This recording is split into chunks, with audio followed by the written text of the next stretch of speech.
Olá, pessoal, tudo bem? Hoje, sétima temporada do Bora Falar de Branding, a gente vai conversar com Saulo Passos, diretor de comunicação do Uber. Você já pediu um Uber hoje? Você pediu ontem?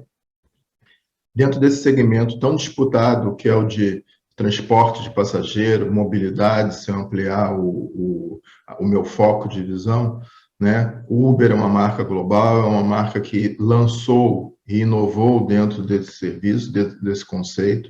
Tem como característica, né, um serviço lá na sua proposição de marca, né? O Uber vem de algo extraordinário, algo superior, superlativo, essa é a melhor expressão, superlativo. Isso tem a ver com até com top models, por exemplo, né? Gisele Bündchen era uma Uber, é uma expressão, se não me engano, alemã que vem disso. O Uber está presente hoje em quase todos os países, é uma realidade. É uma marca que consegue se manter atual, com vários diferentes concorrentes, mas, acima de tudo, com um alto grau de relevância para a sociedade contemporânea. Então, a gente vai ter a oportunidade de conversar mais com o Saulo Passos, entender um pouco mais das estratégias de comunicação e de marketing dessa marca global e, principalmente, entender os seus próximos passos, tá bom? Então, em um segundo, Saulo Passos, diretor de comunicação do Uber. A gente só pede antes, aproveitar para te lembrar, se você está curtindo o nosso canal, por favor, clica aqui embaixo, dá o seu ok, o seu valeu, acima de tudo, porque isso é importante para nós como feedback. Também, se tiver alguma sugestão, alguma crítica, coloca ali. Principalmente, esperamos uma sugestão de conteúdo, de tema ou de pessoa a ser entrevistada aqui no Bora Falar de Branding, que é um projeto acadêmico que tem, acima de tudo, um propósito de trazer, universalizar a questão da gestão estratégica de marcas, todos os conceitos que envolvem gestão estratégica de marca para alunos de MBA do Brasil como um todo.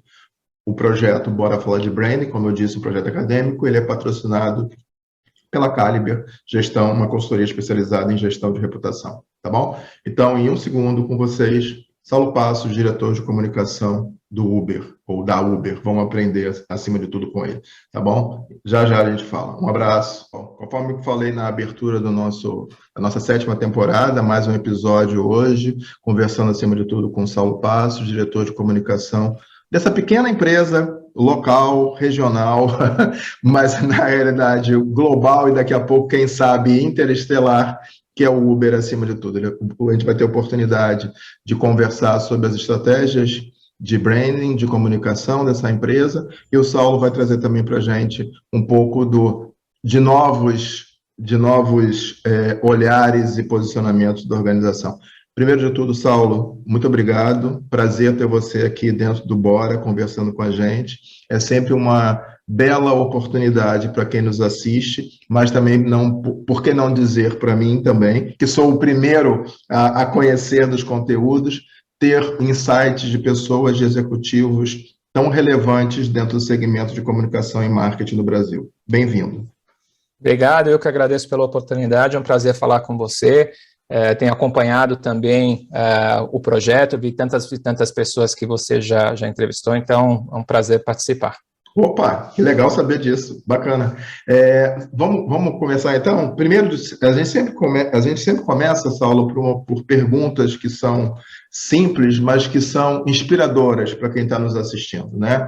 Então, assim, começa contando para a gente um pouquinho sobre a sua trajetória profissional. A gente sempre acha que, não, se a pessoa hoje está nessa posição, é porque ela já começou assim, e os nossos relatos do branding, que talvez, aqui no Bora Falar de Branding, é que talvez 30% dos executivos, né, já estão aí com quase 50 gravações, efetivamente conseguiram desenvolver na sua trajetória uma linha reta, mas a grande maioria fez em algum momento um zigue-zague positivo de encarreiramento, ou seja, em algum momento aquela luzinha bateu assim, mas o que eu quero mesmo fazer para o resto da minha vida é estar em comunicação, é estar em marketing, é estar em branding, é isso que brilha meus olhos, é para aí que eu vou. E eu me incluo nessa jornada, nessa migração positiva.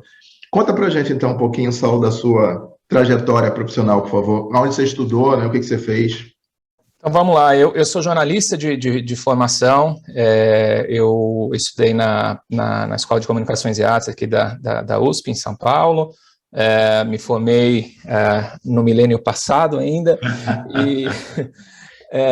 e na verdade minha carreira como jornalista ela foi muito curta, foram 6 meses só, eu não gostei, não foi uma coisa que eu me identifiquei, mas, ao mesmo tempo, nessa linha de mudanças, né, as oportunidades vão aparecendo e eu acabei indo mais para a área de comunicação corporativa. Eu fui trabalhar em uma agência muito pequena e que cuidava de um cliente que ninguém conhecia na época, um cliente muito pequeno, que à época era a Apple Computer. E ela estava praticamente quebrada, foi naquele período em que a Apple... Steve Jobs.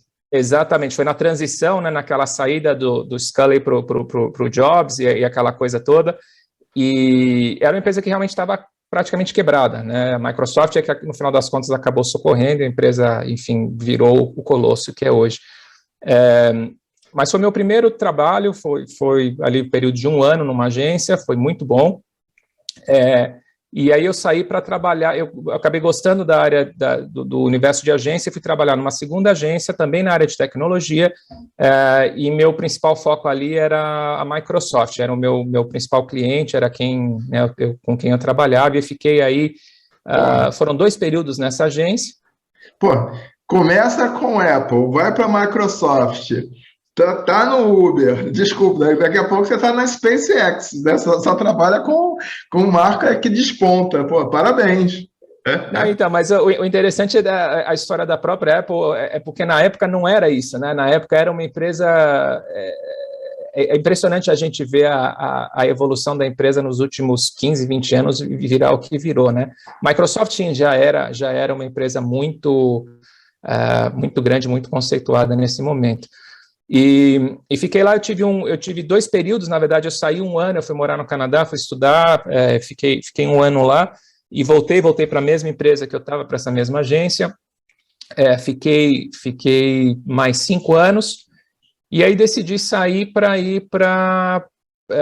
sair de agência e ir para in-house, né, eu queria fazer esse movimento, e apareceu uma oportunidade na Nokia. Na época, eu estou falando de 2004, a Nokia estava aí realmente naquele crescimento explosivo, era a marca... Era a marca, né?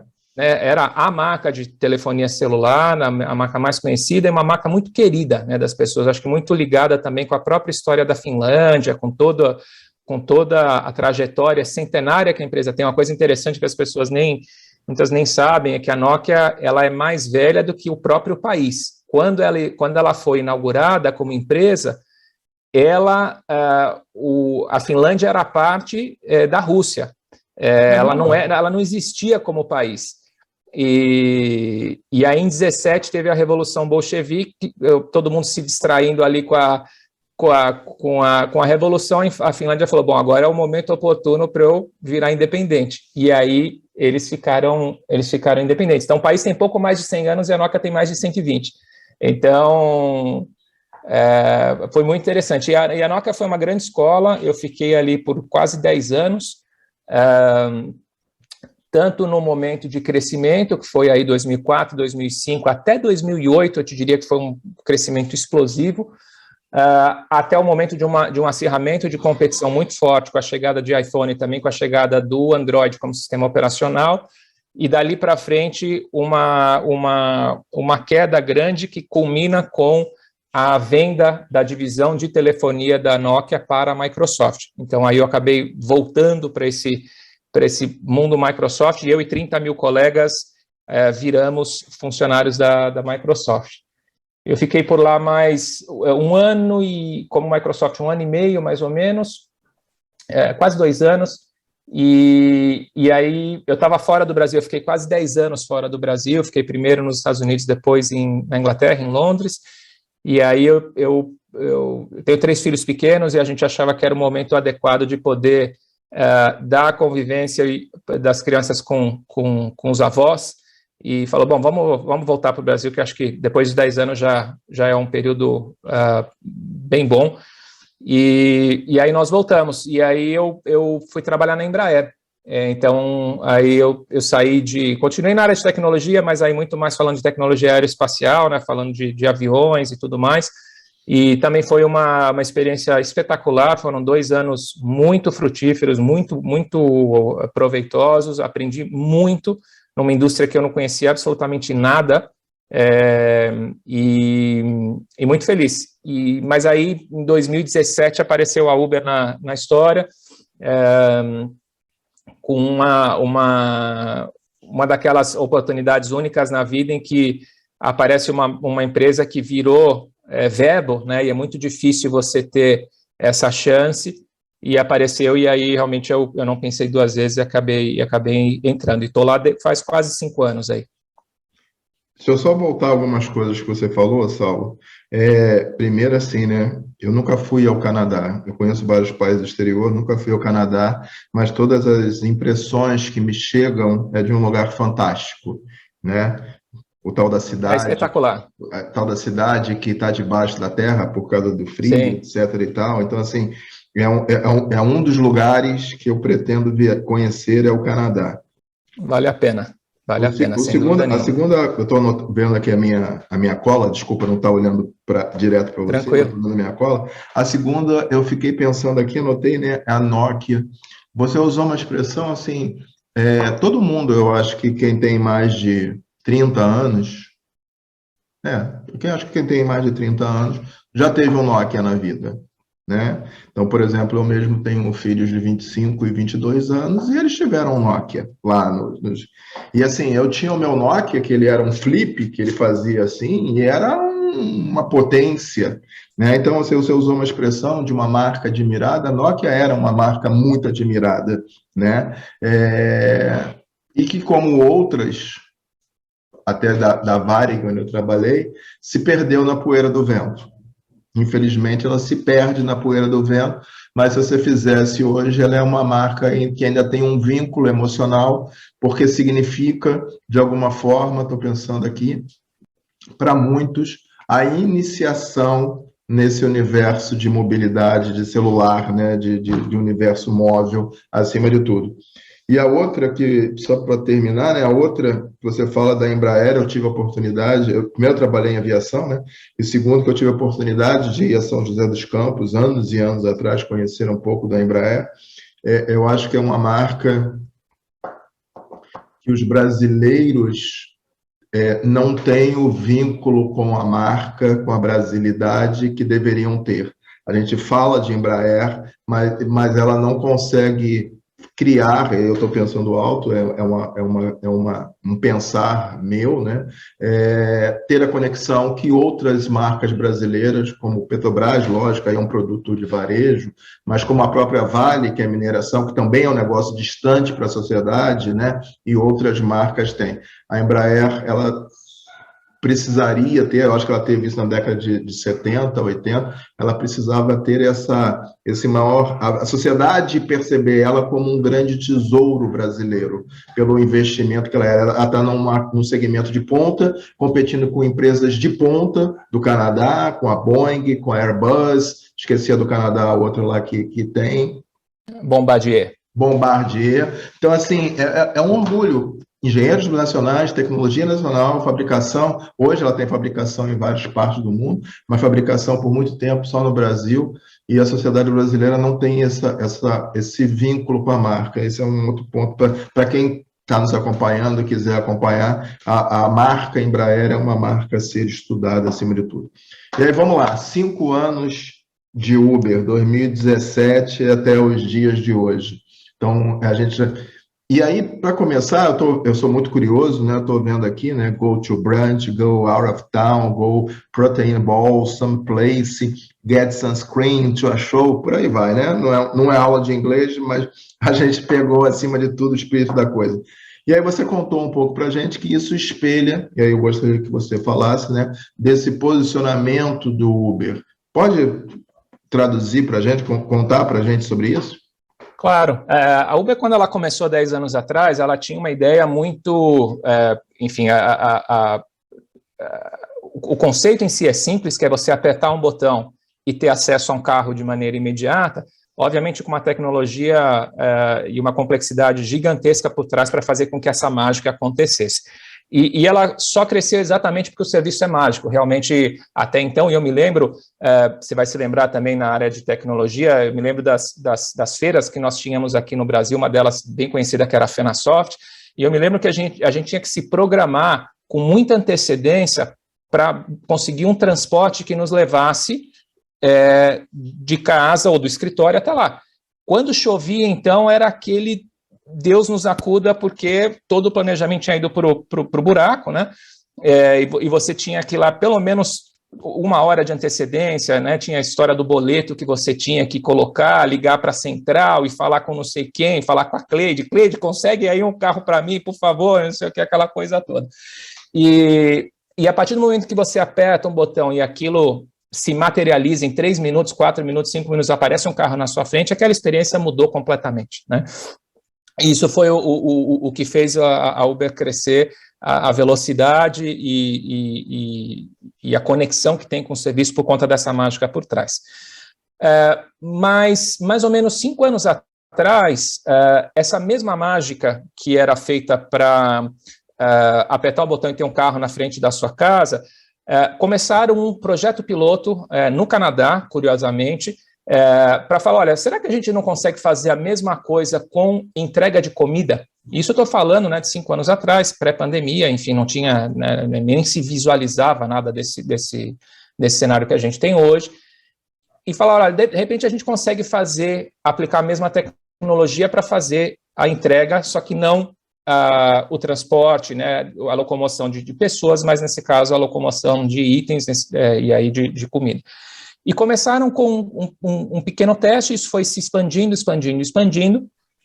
e na pandemia, obviamente, uma explosão, uma mudança muito clara de hábito de consumo a partir de então, e esse negócio que era um negócio pequeno, emergente, hoje ele se tornou o nosso maior negócio, ele ultrapassou o tamanho do negócio de mobilidade. Então, hoje o negócio de entrega de comida, ele é maior do que o negócio de mobilidade.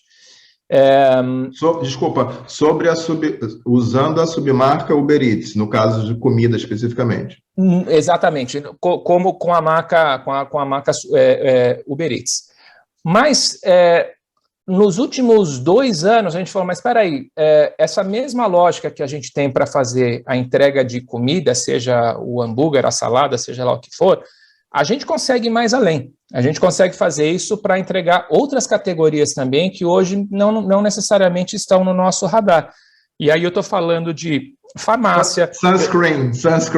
Exato, estou falando de, né, o que você quiser no final das contas, comida para cachorro, estou falando de bebida, estou falando de sorvete, enfim, né, materiais de escritório, vestuário, o que a pessoa quiser, porque no final das contas, essa expertise em conseguir se adaptar às cidades de uma maneira muito local e entender esse movimento é o que é o grande foco da gente.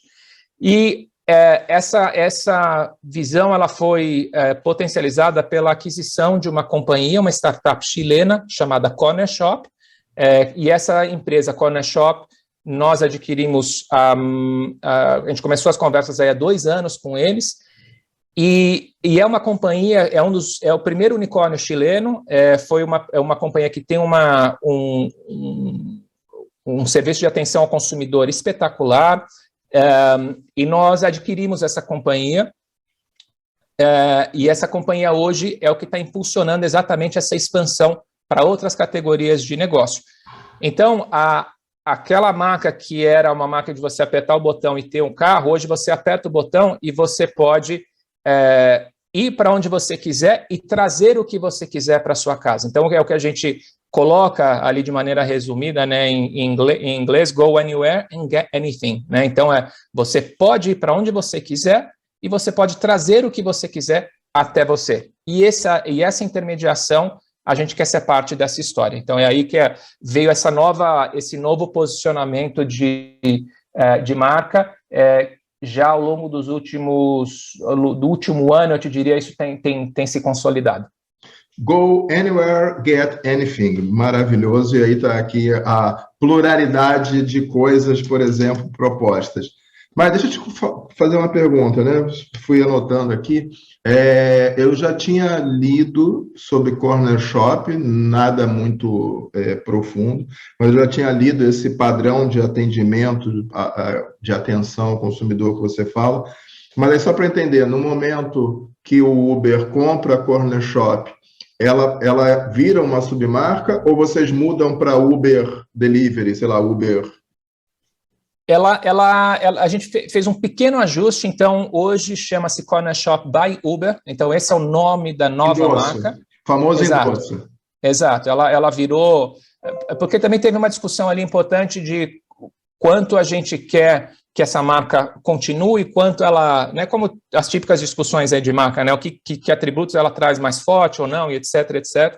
E no final das contas, é uma marca que tem crescido muito, tem essa pegada muito forte de tecnologia e de atenção ao cliente, mas ao mesmo tempo ela faz parte hoje desse guarda-chuvas da Uber. Então foi a maneira que se encontrou de colocar a Corner Shop by Uber. Mas é uma empresa que se mantém de maneira independente, ela continua né, crescendo normalmente, hoje está presente em vários estados brasileiros e continua nesse processo de expansão. E no Brasil vocês também usam a marca Corner Shop by Uber? Exatamente. Mas não é um aplicativo à parte, é dentro do Uber?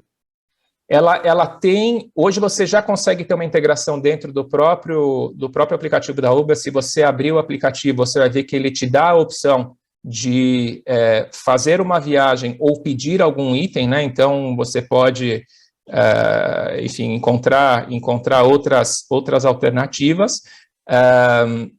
A gente chama de mercado, né? Quando você abre, você vai ver lá viagem, comida, mercado. Então essa parte de mercado é o que engloba essas novas categorias. Então, mas ela também tem o aplicativo independente para quem já era usuário do Corner Shop, também continua e consegue fazer a compra normalmente. Ok.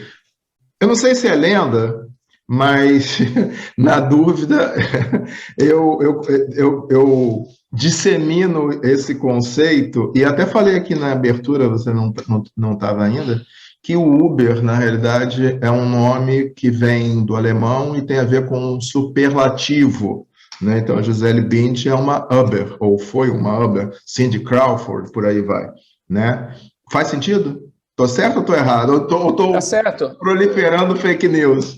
Não, tá certo. A empresa, quando ela começou, ela veio exatamente nessa linha. Quando ela foi criada, na verdade, ela se chamava Uber Taxi. Esse era porque exatamente era a maneira de você falar, olha, é um serviço que seria similar a um serviço de táxi, mas não é o serviço de táxi, ele é muito mais do que isso, ele vai muito além, né? Então, e aí se colocou esse prefixo, vamos dizer assim, e que no final das contas virou a marca, e depois a marca foi evoluindo e se removeu até a própria questão de táxi e falou, olha, isso é muito maior, tem tantos novos produtos, tem tantas categorias específicas que hoje ele não se justifica, é algo muito pequeno perto do que é o processo como um todo, né? E aí se cancelou, vamos dizer, evoluiu e hoje chama-se Uber como um todo. Eu estou pensando aqui, eu preciso falar sobre um tema, mas não quero ser... Saulo? Vamos lá. A gente teve um pequeno problema aqui só de conexão, a gente está voltando, então se tiver um soluço aí na gravação foi só por conta das conexões de telecom. Hoje esses soluços são comuns, a gente já está acostumado aí com o mundo de pandemia. Já fazem parte, né, da vida. E eu fiquei pensando, Saulo, e assim, né, estou medindo as palavras para não ser deselegante, que não é o caso, né? Nunca somos. Essa proposição de ser um super app, onde você go anywhere, get anything, ela vem sendo seguida por outros apps, né? O do Bigode, o outro, todo mundo hoje segue nessa esteira, querendo também ser um super app. Mas, de novo, né, quem quem vai na frente abre o caminho e cria a clareira. Eu estava só pensando sobre isso, porque eu vejo movimentos parecidos com outros, não com a mesma musculatura, não com a mesma tradição, não com a mesma amplitude de parceiros, mas vejo outros indo nesse caminho, nesse radar também de ser um super app, o famoso, né, que cobre tudo. Exato. Tem muito movimento nessa linha, mas acho que eu te diria que a gente enxerga essa questão de uma maneira um pouquinho diferente, porque a maior parte desses chamados super apps, eles têm se concentrado ou em um país especificamente ou em uma região, né? Esse movimento começou, na verdade, na Ásia. Você vê, acho que o primeiro grande caso nessa linha foi a Meituan, que criou na China um modelo muito similar, aí muito alavancado naquele aplicativo chamado WeChat, né, que é um aplicativo que permite, num primeiro momento, era um aplicativo muito similar ao WhatsApp, né, no sentido de troca de mensagens, mas ele evoluiu de maneira brutal, muito rápida, e hoje funciona como o grande parceiro de qualquer chinês hoje. É impossível a pessoa conseguir viver lá sem o WeChat, porque toda a mudança de paradigma financeiro na China aconteceu pela digitalização a partir do WeChat, né? Então, o que se pagava em dinheiro, depois passou para cartão de crédito, esse movimento de dinheiro, cartão digital, na China basicamente está desaparecendo, né? Então você teve esse movimento do dinheiro passar diretamente para o aplicativo, e hoje você quase não usa mais dinheiro físico, né? Tudo pelo WeChat. E isso ficou nesse modelo, mas você não tem nenhum player hoje no mundo que faça isso na escala que a gente faz, né? Nós estamos em 71 países, então o nosso olhar, ele é um olhar muito integrado dessa plataforma no geral de, né, ir para onde você quiser e trazer o que você quiser até você, com base nessa tecnologia que nós criamos e fazer isso na escala que nós temos, que são esses mais de 70 países. Não, de novo, né? Quem vai na frente abre a clareira e consegue vislumbrar as oportunidades que o caminho tem. E aí uma outra coisa, Saulo, para quem está nos assistindo acima de tudo, né? O Saulo falou algumas coisas bem importantes para você que curte, que se interessa por gestão de marca. E uma delas que eu também debato às vezes é assim, a questão de, hoje em dia é muito pela complexidade, pela diversidade e pela velocidade do mundo dos negócios, é muito difícil você cravar um posicionamento, cravar um nome, porque depois ele pode naturalmente se expandir e aquele nome te aprisiona. Então, quando o Saulo falou para a gente, né, que Uber e o seu próprio concorrente, né, chinês, o 99, também fez isso, você começa com o táxi, Uber Táxi, você limitou o negócio, você fez uma bela proposição de valor que aos olhos daquele momento fazia todo sentido, mas que você, ao caminhar, em fazer a caminhada, você percebe que você pode ser muito mais, e aí aquele nome te aprisiona, né? Então esse é um bom exemplo para aprendermos, né? O Uber Táxi, ele é muito feliz no primeiro momento para fazer as pessoas se aculturarem de que pelo celular você poderia pedir um carro e não mais ter que ligar, como ele falou ali, para a Cleide, né? Não precisava mais. Mas no segundo momento, que é uma expansão natural do negócio, ou seja, um produto ampliado, para quem lembra aí, né? O produto central e depois a questão do produto ampliado. Você no produto ampliado, aquele nome, aquele posicionamento te prende tal qual uma amarra. Isso é muito interessante no mundo de marcas, a gente olhar sobre isso. Saulo, estou gostando da conversa, a gente está trazendo, acima de tudo, né, insights e olhares novos, acima de tudo, né?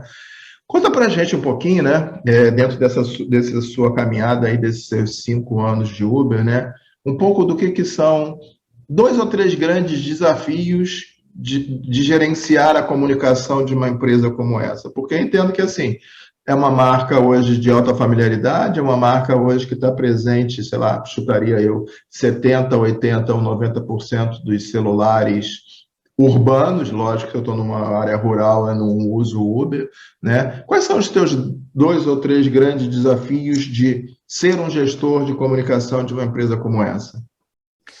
Olha, eu te diria que o que é único, né, na Uber em si é que a Uber ela faz essa junção entre o que é o mundo virtual e o mundo real. Né? Então, você tem empresas tipicamente de tecnologia em que tudo acontece ali no computador ou no celular, né, aquele mundo virtual, e você tem as empresas, né, vamos dizer, que estão ali na trincheira, né, que estão ali na rua. O nosso caso ele faz essa junção entre essas duas pontas. Então, o gerenciamento passa muito em você conseguir, ao mesmo tempo, trabalhar com a escala de um negócio digital e um negócio global como o nosso, mas que, ao mesmo tempo, tem que ser hiperlocal, porque ele está lidando com aquela cidade, com aquele consumidor, naquele local. Né? Só no Brasil nós temos nós estamos presentes em mais de 1.000 cidades.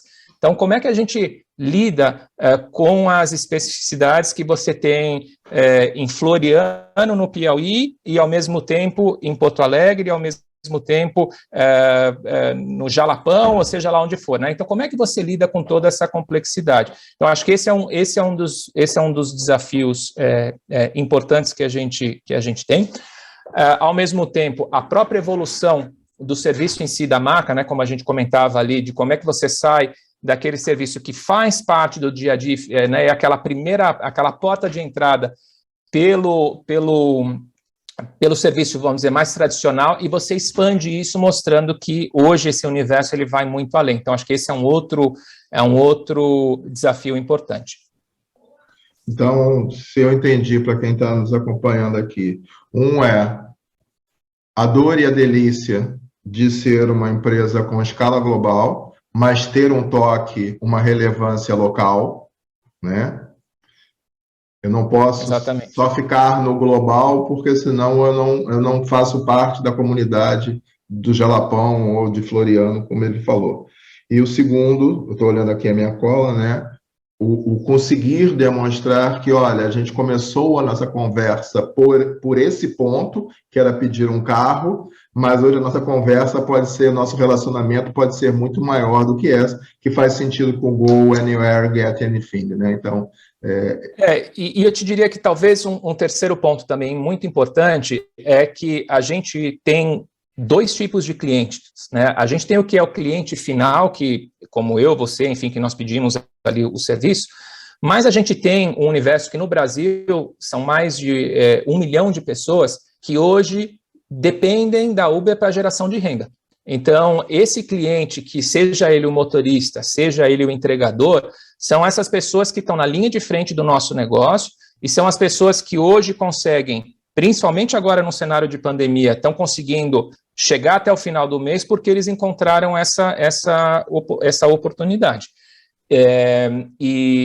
Então, o gerenciamento dessa marca e da comunicação em si, ela também passa por como é que eu faço a comunicação com esse público, que é um público-chave, é um público que sem eles o nosso negócio não existe, né? E que, no final das contas, são nossos clientes também. Então, como é que nós lidamos com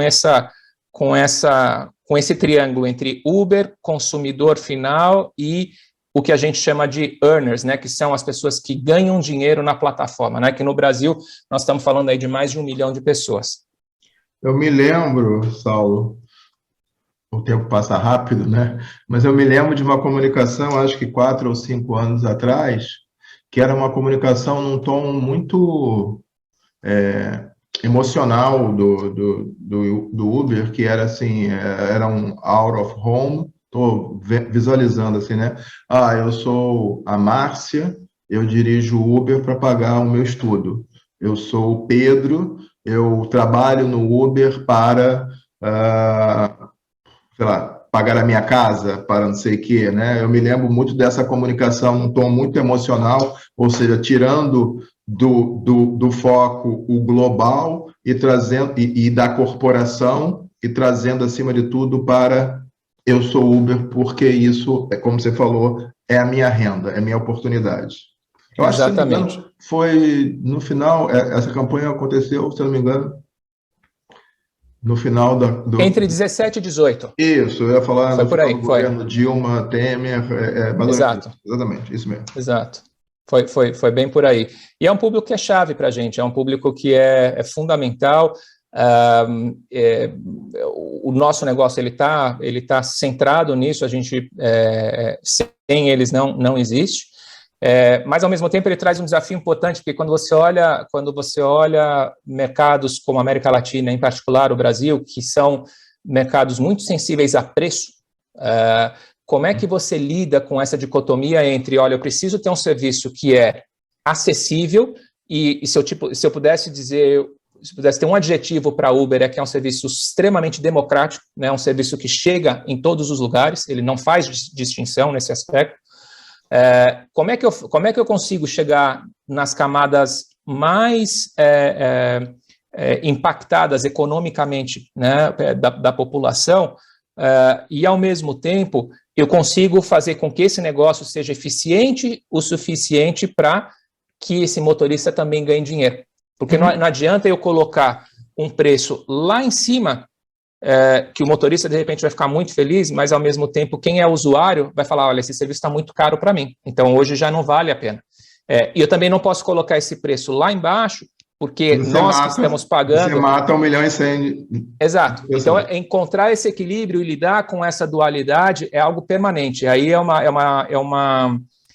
é ali na vírgula, é calibrando dia a dia, você sentindo como é que está essa temperatura e tentar gerenciar esses dois públicos. E aí você falou, né, eu falei ainda há pouco dessa campanha, né, eu trabalho no Uber e aí você tinha cada uma afirmação, e depois vocês evoluíram para um outro, porque isso tem a conexão com o que você estava falando, de ser acessível a outros públicos, que é, por exemplo, né, conquistar a confiança. Então, em algum momento, vocês também fizeram uma comunicação dizendo confiança começa tem um nome, se não me engano, confiança tem um nome, Uber. Porque aí você também traz para a discussão, informa sobre os seus protocolos de segurança. E, por exemplo, sei lá, se eu tenho um filho de 15 anos que ele vai numa festa num sábado à noite e a festa acaba às 4 horas da manhã, né? As cidades, em geral, no Brasil, infelizmente, às vezes muito inseguras, e aí estou falando de norte a sul do país, né? Eu posso pedir um Uber para pegar o meu filho porque eu passei a ter confiança de que ele é um processo seguro para trazer o meu garoto e eu não preciso ir até lá, ele trará em confiança. Exatamente, a questão de segurança é algo que é muito presente no nosso dia a dia, né? Infelizmente, todos nós sentimos na pele aí como é que às vezes a gente esquece porque a gente acaba se moldando ao ambiente e passa a ser natural ter, né, 2 portões na casa, exato, passa a ser natural, você vê as pessoas falando de carro blindado, passa a ser natural essas coisas que saindo aqui da nossa região é algo inconcebível. Então, representa um desafio importante para a gente de como lidar com isso, e a gente usa muita tecnologia para garantir a melhor experiência possível, tanto para o motorista quanto para o usuário, em que eles consigam ter um ambiente que traga essa segurança, em que a gente tenha protocolos bastante rígidos, né, de aceitação em relação a possíveis desvios de conduta, possíveis incidentes, como é que a gente lida com isso. A gente tem um time, por exemplo, todo formado por ex-policiais que pedem baixa da polícia e passam a trabalhar no universo corporativo, e são as pessoas que fazem a conexão com a força pública, né, do país inteiro, com as delegacias, com o exército, com polícia, enfim, para nos ajudar em situações mais extremas, né? E, obviamente, estando no Brasil, que, infelizmente, é o país com maior taxa ainda de homicídios no mundo, é muito difícil você escapar dessa realidade. Então, é algo que a gente olha com muito cuidado, é algo que é um compromisso permanente nosso, um desafio importante, mas acho que a gente fez um trabalho, e tem feito um trabalho muito, muito bom para conseguir trazer esse padrão de segurança que você mencionou. Nossa, não conhecia isso. Que impressionante isso, né? Você ter, lógico, os protocolos sim, mas tô falando, você ter todo um time, um back-office especializado em segurança para debater com as áreas de segurança, né? Fiquei aqui imaginando como é que isso pode acontecer. Sei lá, se eu faço um mal feito, se eu sou um cara do Uber e fiz um mal feito, sei lá, um roubo, um assédio, naturalmente isso gera um registro, gera com certeza uma dor de cabeça para o time de comunicação, mas gera uma prontidão de ação do outro lado da equipe, o que é bacana, né? Exato, e a gente vem trabalhando com muita tecnologia para isso, desde gravações, por exemplo, tem um recurso que a gente tem hoje disponível no Brasil inteiro, que chama-se, é um serviço de gravação de áudio. Então, você consegue, em situações de um perigo iminente, ou que você se sinta de alguma maneira desconfortável, você consegue, com muita discrição, acionar esse recurso, e esse recurso passa a gravar tudo que está acontecendo. Isso pode ser usado Uma prova.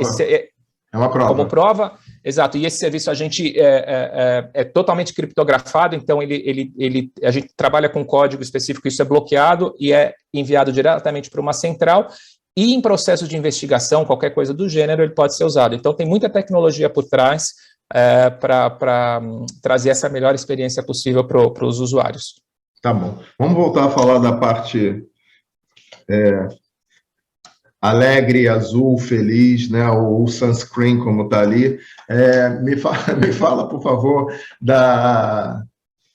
Imagina assim, como uma marca global, você segue policies globais, e aí eu só queria entender um pouco assim, o quanto da comunicação de vocês é uma comunicação única e quanto ela é customizado para o Brasil. Só esse balance, né, entre o que é feito de branding no Brasil, o de comunicação e branding no Brasil versus o vis-à-vis no mundo. A gente tem bastante autonomia, bastante flexibilidade, existe uma base única que funciona para o mundo todo, né, em termos de identidade visual, em termos em relação à marca como um todo, o tom de voz, enfim, acho que um pouco disso, causas que a gente abraça, né, no mundo inteiro a gente tem algumas causas que a questão LGBT, o combate ao racismo, toda a questão contra, né, homofobia, suporte contra a violência contra a mulher, são causas que no mundo inteiro a gente abraça, e isso obviamente tem o seu tempero local, né? Isso é feito de maneira customizada localmente, mas ela faz parte de um posicionamento global. Então, existe uma flexibilidade, menos flexibilidade na questão visual, né, da marca, de guidance, etc., mas muita flexibilidade em como é que a gente materializa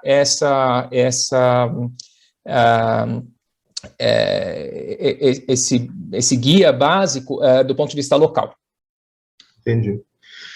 Continuando nessa toada, nessa pegada, vocês são digitais por natureza. Por outro lado, no mix de comunicação, eu entendo que também é necessário você ter um out of home, talvez é necessário, às vezes, você ter um anúncio. Como é que vocês fazem um pouco essa divisão, esse planejamento, essa integração entre o que é digital e o que é offline?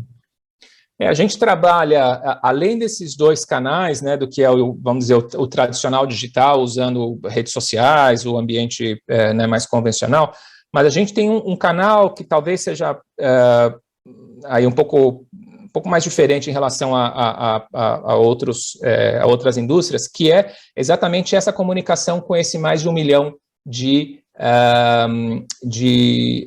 motoristas e integradores que estão hoje na plataforma. Então, a gente tem um canal de CRM. A mensagem chega rápido para eles, que multiplicam para...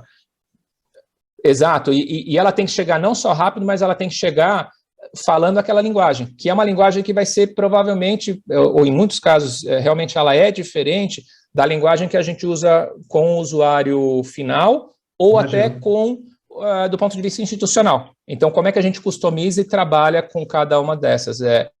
Mas a gente faz aí um bom mix entre o que é o ambiente offline, o ambiente online, e dentro aí da questão online, principalmente como é que a gente lida com esse público em particular, que é com quem a gente tem uma interação muito frequente. E aí, para você estar nos acompanhando, né, o Saulo falou uma outra coisa que também é interessante e vale a pena a dica aqui para você procurar entender e saber mais, que é falar na língua do público, né, que é o código cultural. Não adianta eu falar, de passar a mesma mensagem, eu estou falando do contexto, né, do conteúdo em si, não adianta passar da mesma forma a mesma mensagem para públicos tão diferentes. Então, para o consumidor final, ele talvez use uma linguagem adequada ao consumidor final, que é diferente, né, dos entregadores, que talvez tenham um outro código cultural, entre eles e na comunidade onde eles vivem, então eu preciso adequar esta comunicação àquele código cultural, porque senão eu estou fazendo uma comunicação que ela é inacessível, ela é não entendível pelo meu público, então eu preciso fazer isso. E aí, de novo, a dica, tem um livro chamado Código Cultural, né, que explica um pouquinho mais isso, como é que eu faço a mesma mensagem ser entendida para cada público, visto que eles têm códigos culturais. Então, se o Uber fala com um investidor, ele fala talvez de uma maneira diferente, como ele fala com o seu colaborador ou com o seu entregador, por exemplo. Procure saber que isso faz bem interessante. É bem interessante.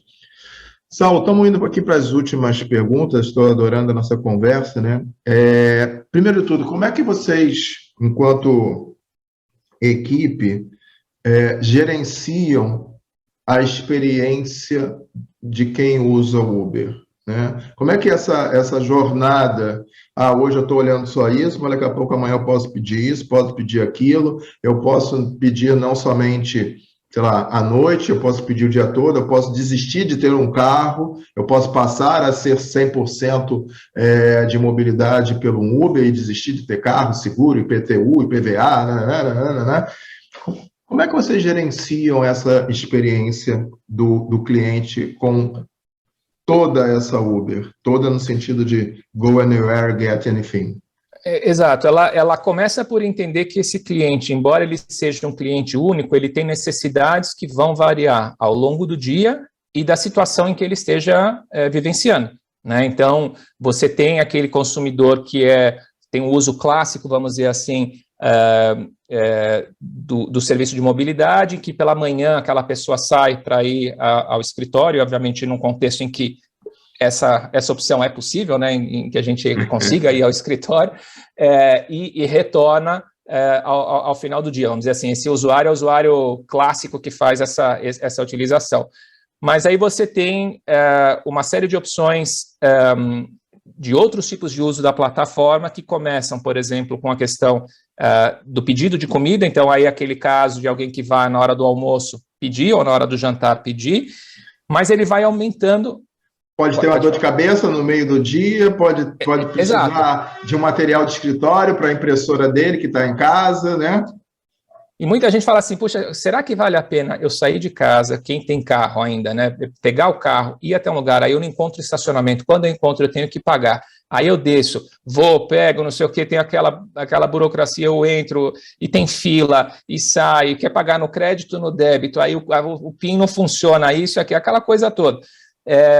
E muita gente que não considerava essa opção, né, de delivery, hoje está enxergando isso como algo muito factível, inclusive na parte de comida, né, porque na parte de produtos isso era mais tranquilo, embora não fosse tão comum, né, você pedir uma aspirina, por exemplo, para que isso fosse entregue na sua casa, ou um bloqueador solar, mas para a parte de comida você vê hoje vários restaurantes, inclusive, que adaptaram o cardápio para que essa comida viaje muito bem naqueles 15, 20 minutos do restaurante até a casa, e tem se dado muito bem nesse aspecto. Então, eu te diria que passa muito por entender que esse cliente é um cliente que, embora seja único, tem necessidades específicas, e essas necessidades vão variando ao longo do dia, vão variando ao longo do tempo, vão variando também de acordo com a familiaridade que aquela pessoa tem com a plataforma em si, né? E isso permite com que você traga uma série de novos casos, de novas possibilidades para que aquele consumidor se sinta totalmente atendido. Entendi. Bem interessante. Quase indo para o final, vou fazer uma pergunta que a gente tem feito para muitos executivos, para entender um pouquinho, né, como foi. Vamos fazer um flashback, vamos voltar lá em março de 2020, pandemia, né? Onde Dia 13, sexta-feira, 13 de março, todo mundo lembra. Onde tudo começa e as pessoas param, sei lá, na grande maioria de saírem de casa. Isso impacta no primeiro momento, né? Quer dizer, no primeiro momento, isso impacta visceralmente o negócio Uber, não só na sua fonte de receita, mas, acima de tudo, na desconfiança do público, né, sobre, será que eu posso abrir a porta da minha casa para receber um entregador? Será que eu posso ir na esquina? Né? Como é que eu vou? O que eu tenho que utilizar? Quais foram as grandes preocupações e ações de vocês durante o processo? Quer dizer, infelizmente, a gente não passou integralmente por isso ainda, né? Mas vamos focar lá em março, abril, maio do ano passado. Quais foram os grandes desafios da gestão da marca e da comunicação da Uber naquele momento?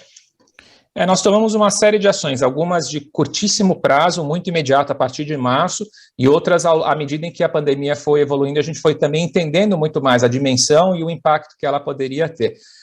Isso passa desde, num primeiro momento, um apoio total aos motoristas que se viram da noite para o dia completamente impactados, né, porque eles tinham acesso a esse movimento e isso da noite para o dia parou.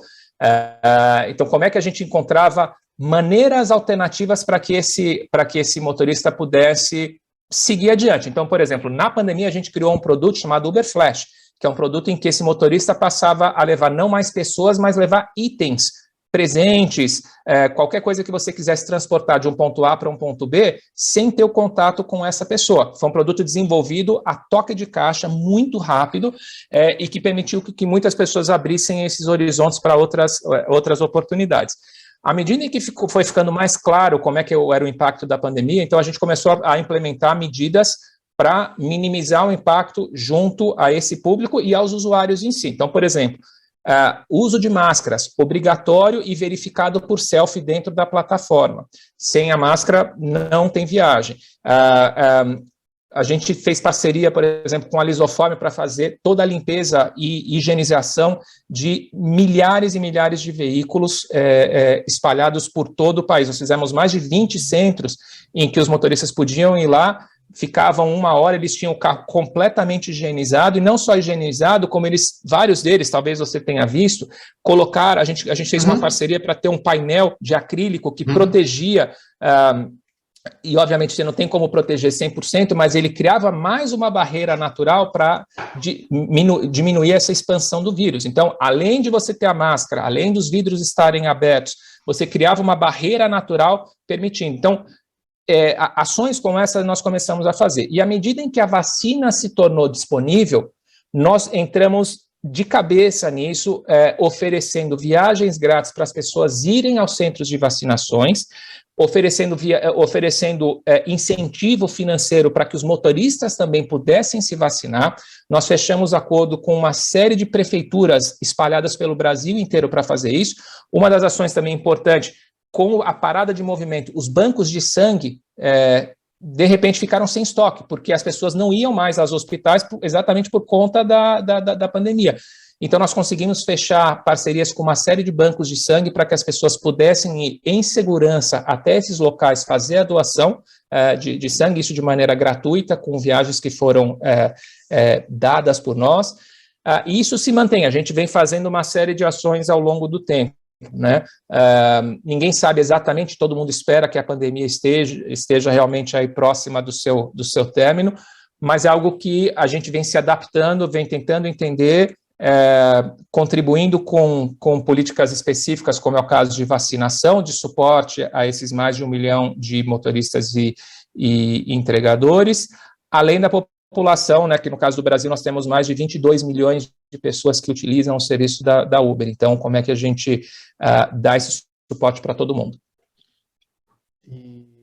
E aí entra um fato bom, né, de ser uma empresa global, que é você também tem os aprendizados que outros países que estavam na nossa frente, a Europa, por exemplo, né, que Sim. você vai pegando já isso, ou seja, e você aí traz para a realidade ou para a nossa intensidade, infelizmente a gente foi um dos maiores atingidos, mas você traz, vai ganhando esses aprendizados e depois traduz isso na nossa localidade, né? Sem dúvida nenhuma, a gente conseguiu ver esse movimento pela própria, né, a gente via isso muito claramente, né, as curvas, né, de contágio, de declínio, como é que elas se comportavam em vários desses países, depois de alguns meses elas se replicavam aqui, né, e a gente conseguia se preparar com antecedência para isso, sem dúvida. Saulo, fazer a última pergunta. Desde já te agradeço bastante pela atenção, te agradeço pela clareza do pensamento, o frescor das coisas que você traz para a gente pensar e tudo. Queria te fazer a última pergunta, né? Você que teve a oportunidade de morar em outros países, de vivenciar culturas diferentes, né? Como você vê hoje, né, que uma pessoa que tem 25, 30 anos está fazendo um MBA, que é o nosso público-alvo aqui do Bora Falar de Branding, como é que essa pessoa, né, pode se manter mais do que atualizada, capacitada para ser um gestor de comunicação, um gestor, né, de comunicação ou de marketing como o Saulo?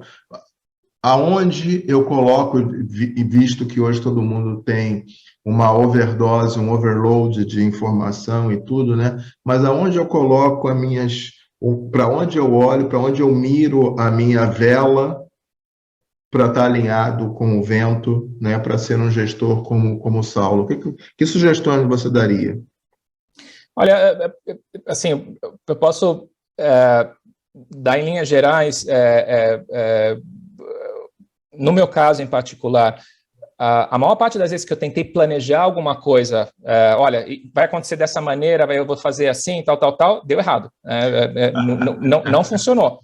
Por quê? Porque as oportunidades a gente não tem como prever, né? Quando elas vão vir, que portas vão ser abertas e tudo mais. Então, acho que o importante é realmente estar aberto e tentar abrir a maior quantidade possível de portas. Não necessariamente você vai entrar, mas você está ali disponível e quando essa chance vier, dá para ser feito. Obviamente que existe aí uma base teórica que é importante que cada um de nós, né, investamos e tenhamos todos, mas, ao mesmo tempo, muito a gente vai aprendendo na raça, ali na própria exposição que você acaba tendo com diferentes indústrias, com diferentes públicos, e essa experiência em você aprender fazendo, ela é importante.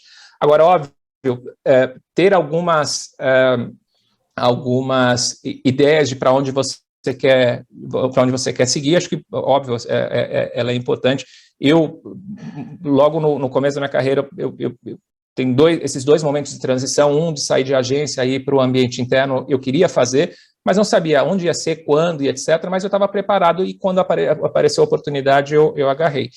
E a segunda também de construir uma carreira fora do país. Não sabia para onde ia ser, como ia acontecer, quando, mas também, no primeiro momento, inclusive, que apareceu uma possível oportunidade, não deu certo, enfim, eu tive que esperar mais um certo tempo, mas depois apareceu, e não foi exatamente do jeito que eu imaginava, e acabou sendo muito melhor, porque eu acabei aprendendo um universo muito diferente do que eu estava cogitando. Então, resumindo aqui, continue investindo na parte acadêmica, se a pessoa puder, mas isso, obviamente, vai ser uma parte pequena dentro do contexto maior, então, como é que ela consegue se expor ao máximo, tentar projetos novos, ter contato com outras pessoas. Se a pessoa trabalhar em uma empresa que é internacional, acho que é uma oportunidade excepcional de participar de projetos que sejam em outros locais, em que você consiga, ainda mais agora com a história, né, de Zoom, as ferramentas hoje não tem mais nenhum bloqueio para que isso possa acontecer. Então, acho que isso enriquece muito a capacidade e o desenvolvimento de cada um. Ok. De novo, Saulo, te agradeço bastante a atenção, te agradeço o seu tempo, né, de estar aqui com a gente, toda a sua atenção para trazer desde a recordação lá de Apple, Nokia, Embraer, até o conceito principal, né, do Go Anywhere, Get Anything e tudo o que você trouxe para a gente. Agradeço bastante, ok? Eu que agradeço pela oportunidade, obrigado, foi um prazer. Pessoal, com isso a gente termina mais um episódio aqui, conversando hoje com o Saulo Passos, diretor de comunicação do Uber. A gente teve a oportunidade, se você perdeu alguma parte, volta aí. O Saulo trouxe vários conceitos que são importantes, né, relevantes para o dia atual. Esse ampliar, esse refresh do posicionamento, por exemplo, as necessidades globais e locais de aproximação e tudo mais. Tá bom? A gente se vê aí em breve em mais um episódio do Bora Falar de Brand, um projeto acadêmico, acima de tudo, que tem como objetivo trazer, universalizar, tornar possível a discussão e o aprendizado de gestão de marcas aqui no nosso país. Um grande abraço a todos, até a próxima.